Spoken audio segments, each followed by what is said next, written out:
trend joget nak duit raya ni semakin menjadi-jadi. Ada yang kata tarian tersebut sama dengan Yahudi. Saya tak berani nak cakap. Tapi bila saya tengok, seakan-akan persis sama dengan tarian Yahudi tersebut.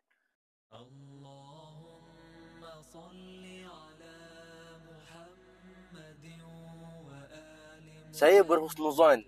Mungkin mereka tak tahu. Tapi kalau mereka dah tahu, saya nasihatkan ambil jalan ihtiyat, ambil jalan berhati-hati, delete video tersebut, berhenti risau-risau termasuk dalam tasyabbuh bil kufar, yang ini menyerupai orang-orang kafir. Dan teguran ni pun bukan hanya untuk trend tu sahaja. Banyak je bila tiba je hari raya, mesti ada joget-joget yang tak senonoh, yang goyangkan aset badan, menayangkan aurat, tidak tutup aurat dengan sempurna. Betul, kita disuruh untuk bergembira di hari raya, di bulan Syawal. Tapi bergembira masih dalam mengikut garis panduan syariat agama kita. Bila dah berlaku macam ni, siapa yang bertanggungjawab? Para wali mereka lah sepatutnya. Ini wali mereka pun ikut sekali berjoget.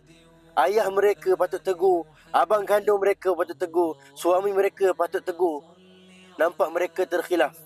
Jadi tag mereka-mereka yang telah terlanjur buat trend ni, suruh mereka turunkan video tersebut.